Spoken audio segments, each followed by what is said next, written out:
தமிழ்நாட்டிலே சிவபெருமானை சொல்லியோ அல்லது மகாவிஷ்ணுவை சொல்லியோ ராமபிரானை சொல்லியோ அரசியல் செய்து வெற்றி பெற்றுவிட முடியாது. முருகப்பெருமானை சொல்லி பார்த்தார்கள், வேலை தூக்கி பார்த்தார்கள், அது எடுபடவில்லை. திருப்பரங்குன்றத்தையும் கையில் எடுத்து பார்த்தார்கள், அவர்களின் அரசியல் இங்கே வெற்றி பெறவில்லை. ஆகவே திரைத்துறையை சார்ந்தவர்களை வளைத்து போட்டு அதன் மூலம் ஆட்சி மாற்றத்தை ஏற்படுத்தி, எப்படி டெல்லியிலே ஷீலா தீட்சித்தை மாற்றி கெஜ்ரிவால் அவர்களை அமர வைத்து பிறகு அவரையும் தூக்கி எறிந்து விட்டு இன்றைக்கு அவர்கள் கனவை நனவாக்கி கொண்டிருக்கிறார்களோ அதை போல தமிழகத்திலும் அவர்கள் ஒரு உத்தியை கையாள பார்க்கிறார்கள். ஆட்சி மாற்றம் நிகழ்வது அது தவிர்க்க முடியாது. இன்றைக்கு வரும், நாளைக்கு போகும். ஆனால் யார், எந்த சிந்தனை உள்ளவர்கள், எத்தகைய சிந்தனை உள்ளவர்கள், என்ன அரசியல் பேசக்கூடியவர்கள், எந்த நிலைப்பாட்டை கையில் எடுக்கிறவர்கள் ஆட்சியில் இருக்க வேண்டும் என்பது குறித்த பார்வை நமக்கு தேவைப்படுகிறது. வலதுசாரிகளின் கை நாளுக்கு நாள் வலுப்பெற்று வருவது ஒட்டுமொத்த தேசத்திற்கே தீங்கு விளைவிப்பதாகும்.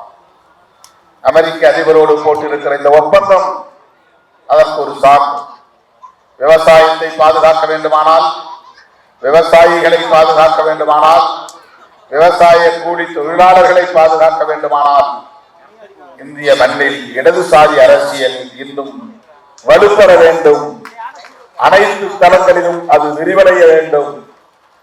தமிழ்நாட்டில் அது திராவிடம் என்கிற பெயரில் இயங்குகிறது என்பதால் தான் இடதுசாரிகள் திராவிட கட்சிகளோடு, குறிப்பாக இன்றைக்கு மதசார்பற்ற முற்போக்கு கூட்டணியில் இடம்பெற்று இயங்கி வருவதை நாம் பார்க்கிறோம். பெரியார் அரசியலும் மார்க்சிய அரசியலும் அம்பேத்கரிய அரசியலும் ஒரே நேர்கோட்டில் பயணிக்கக்கூடியவை. முதன்மைப்படுத்துவதிலே முரண்பாடுகள் இருக்கலாம், எந்த அரசியலை முதன்மைப்படுத்துவது என்பதிலே முரண்பாடுகள் இருக்கலாம். ஆனால் இவை அனைத்தும் இடதுசாரி அரசியல் தான். எனவே நாம் அந்த புரிதலோடு திரைத்துறையையும் கையாளுவோம் என்கிற நம்பிக்கையில் தான் அண்ணன் முத்தரசன் அவர்கள் இன்றைக்கு ஒரு நாயகனார் இந்த திரைப்படத்தில் தோன்றியிருக்கிறார் என்று நம்புகிறேன். அவர் இந்திய கம்யூனிஸ்ட் கட்சியின் மாநில செயலாளராக பொறுப்பேற்ற காலத்தில் மக்கள் நல கூட்டணி அமைந்த சூழலில் அவரோடு நெருக்கமாக நின்று பணியாற்றக்கூடிய வாய்ப்பை பெற்றவன் அவர்.